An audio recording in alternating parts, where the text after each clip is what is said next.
bien-aimés, je vous souhaite la bienvenue à notre émission Méditation.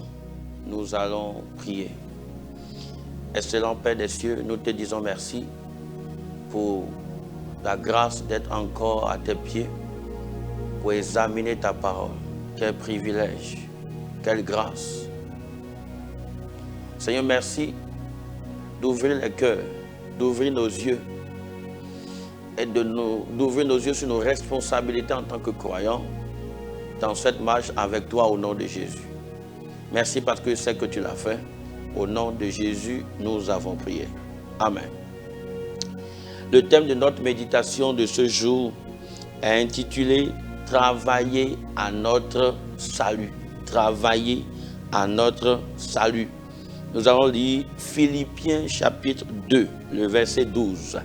Philippiens 2, verset 12. Ainsi, mes bien-aimés, comme vous avez toujours obéi, travaillez à votre salut avec crainte et tremblement.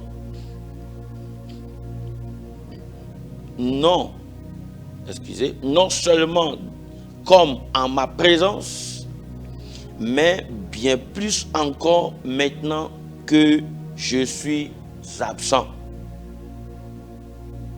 Regardons d'abord la dernière partie de ce verset. Il dit, non seulement comme en ma présence, mais bien plus encore maintenant que je suis absent. Ici, c'est une exhortation à ne pas vivre une vie d'hypocrisie. Un hypocrite, c'est quelqu'un qui essaie d'être ou bien de faire quelque chose qui n'est pas ou bien qui ne fait pas dans le privé, dans l'objectif de plaire à celui qui est là ou bien à ceux qui sont là. Paul dit dans notre vie, dans notre marche chrétienne et dans nos responsabilités, nous ne devons pas faire des choses dans l'objectif de plaire à nos dirigeants. Oui, nous devons être des croyants qui plaisent, qui donnent la joie à leurs dirigeants. Mais ce n'est pas quand ils sont là qu'on essaie de nous comporter, de faire des choses pour leur plaire. Mais c'est surtout quand nous sommes seuls ou bien nous sommes dans le privé. C'est la vie privée qui est très importante. Parce que tel tu es à l'intérieur, tel tu seras à l'extérieur. Mais regardons maintenant à la première, au début du verset qui dit « Ainsi, mes bien-aimés, quand vous avez toujours obéi », il parle des croyants philippiens. Ils sont déjà sauvés, il dit « bien-aimés ». Donc ils sont nés de nouveau, ils se sont repentis de leurs péchés. Ils ont accepté Jésus comme leur sauveur et Seigneur personnel. Et leurs noms sont écrits dans le livre de vie au ciel. C'est à ceux-là qu'il parle. Il dit, mes bien-aimés, quand vous avez toujours obéi, c'est des croyants obéissants.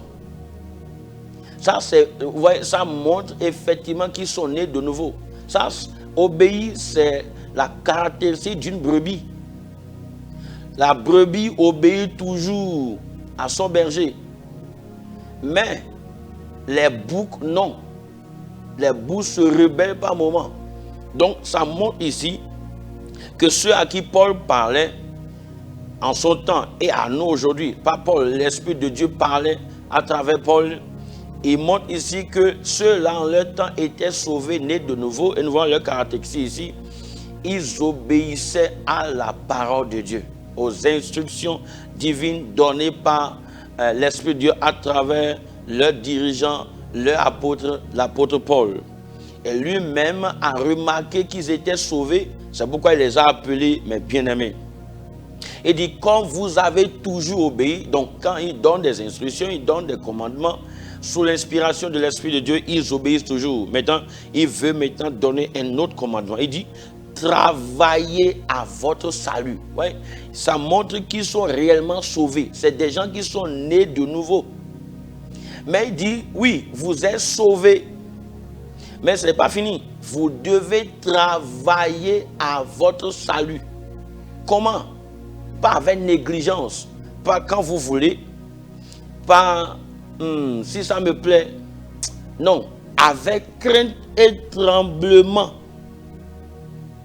C'est pas qu'ils vont avoir peur de l'apôtre. C'est pas qu'ils vont trembler. Si je ne fais pas ça, il va me gronder, il va me faire... Non, c'est pas ça. Parce que s'ils ne travaillent pas ça, s'ils ne le font pas avec diligence, c'est ce qu'il dit, de le faire avec diligence. Vous prenez... s'ils ne le font pas avec diligence, ils risquent même de perdre ce salut. Oui, c'est possible d'être né de nouveau et de rétrograder. Rappelez-vous de la parole de Dieu qui dit, l'âme qui va pécher, Dieu a dit qu'il va l'effacer de son livre. Ça, c'est dans Ézéchiel. Il dit, travaillez à votre salut avec crainte et tremblement. Regardez bien le premier mot du verset. Il dit ainsi. Ça veut dire quoi? C'est sur la base de ce qu'il avait dit au départ, qu'il dit de faire ce qu'il dit maintenant. Qu'est-ce qu'il leur disait? Quand nous lisons du verset 1 jusqu'au verset 11, on va voir ce qu'il disait. Ce qu'il a dit, c'est dans le verset 5 principalement. Il dit, verset 5, Philippiens 2, verset 5. Ayez en vous les sentiments qui étaient en Christ. Donc il dit, vous êtes sauvés, nés de nouveau à travers Jésus. Mais il y a quelque chose que vous devez faire maintenant. Vous devez avoir en vous les sentiments de Christ. Et c'est un travail, c'est un travail, c'est un travail. Nous allons lire quelque chose, c'est un travail. Avant de lire, on continue encore à comprendre. Et il a décrit après les sentiments qui étaient en Christ, qu'il voulait qu'ils aient en eux.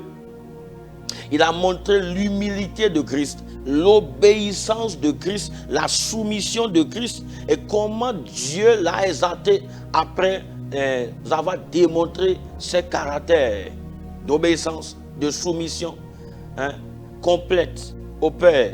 Il dit ainsi donc, vous devez travailler à votre salut. Sauvé, oui, mais vous devez travailler votre caractère.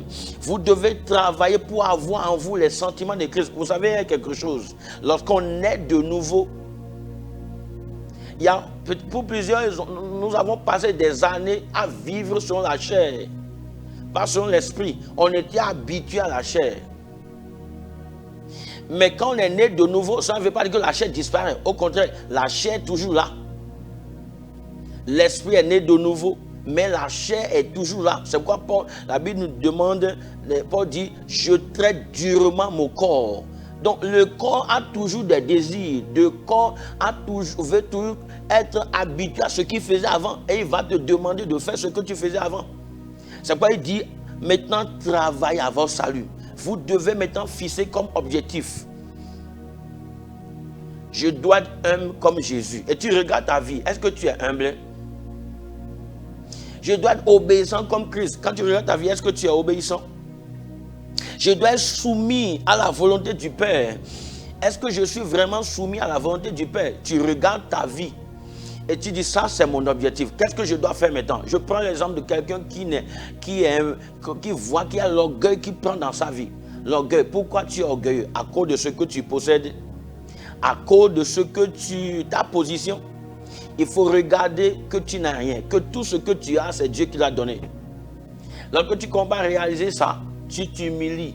Lorsque tu réalises que les autres ont été créés également à l'image de Dieu et qu'il n'y a pas de différence, que Dieu ne fait acception de personne, lorsque tu commences à comprendre ça, tu vas prier Dieu. Seigneur, enlève cet orgueil de mon cœur.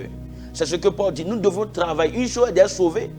Mais le caractère, ça se cultive. C'est ce qu'il dit ici. Vous devez cultiver votre caractère. Il y a des gens qui se disent croyants. Et on va dire, mais c'est pas sûr. Certains vont dire, mais non, non, non.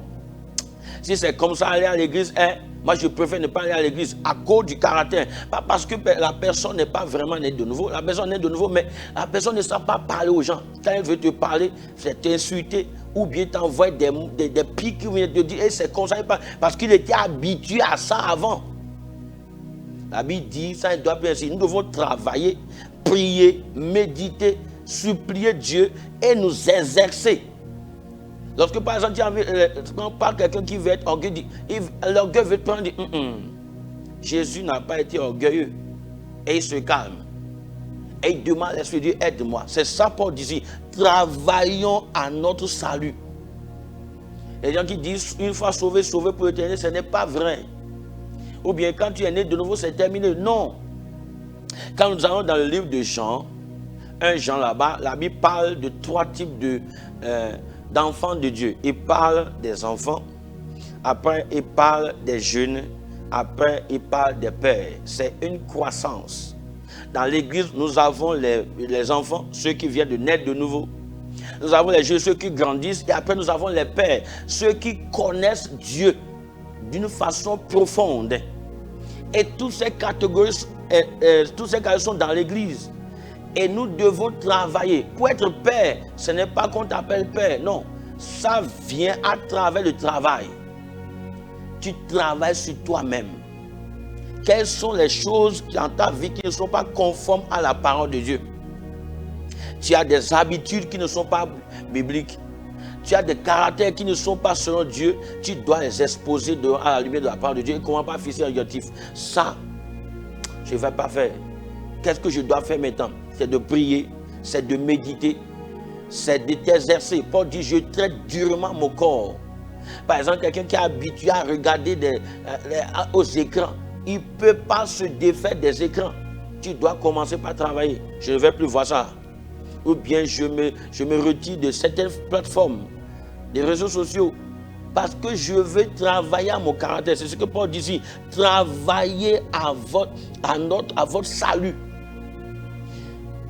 Pierre va dire quelque chose dans 2 Pierre chapitre 1. 2 Pierre chapitre 1, verset 3. Il dit 2 Pierre 1, verset 3. Comme sa divine puissance nous a donné tout ce qui contribue à la vie et à la piété, au moyen de la connaissance de celui qui nous a appelés par sa propre gloire et par sa vertu, lesquels nous assurent de sa part les plus grandes et les plus précieuses promesses, afin que par elles vous deveniez participants de la nature divine, en fuyant la corruption qui existe dans le monde par la convoitise. Ça, il parle du naître de nouveau. Sa divine puissance nous a donné tout ce qui contribue à la vie et à la piété, au moyen de la connaissance de ceux qui nous a appelés. Quand on connaît Jésus, on est né de nouveau. Ça c'est la nouvelle naissance. Maintenant, il dit maintenant, verset 5, à cause de cela même, faites tous vos efforts. Ouais, c'est travailler ça.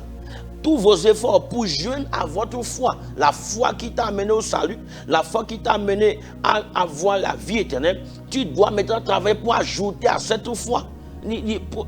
Pour ajouter, travailler, faites tous vos efforts pour joindre, ajouter à votre foi, à votre salut, la vertu, le bon comportement, la vertu, à la vertu, la science. Beaucoup de choses à citer, la tempérance, la patience, la piété, l'amour fraternel, l'amour et la charité. C'est un travail que nous devons faire. Tout grand homme que tu vois aujourd'hui, c'est quelqu'un qui a travaillé. Il a travaillé. La grâce de Dieu, oui, également le travail. Nous devons ressembler à Christ, c'est l'objectif. Et alors, regarde ta vie. Visons maintenant les objectifs. Dans quel domaine tu n'es pas conforme à Christ? Ce que Paul dit ici, ce n'est pas une condamnation, mais c'est un appel. Nous devons travailler maintenant. Ton caractère, travaille-le. Parce que c'est le caractère là qui déterminera où tu iras, mais qu'est-ce que Dieu peut te confier, qu'est-ce que Dieu peut faire avec toi. Je prie que le Seigneur donne la grâce à travailler réellement et à être conforme à Christ sur cette terre avant de le voir au nom de Jésus. Nous allons prier. Père, merci pour cette méditation. Je demande la grâce pour travailler sur nous-mêmes, comme Paul l'a fait. La grâce pour travailler comme Pierre l'a fait, pour être conforme à ton image. Donne ça à chacun au nom de Jésus. Merci Seigneur quand tu l'as fait. Au nom de Jésus, nous avons prié. Que Dieu vous bénisse.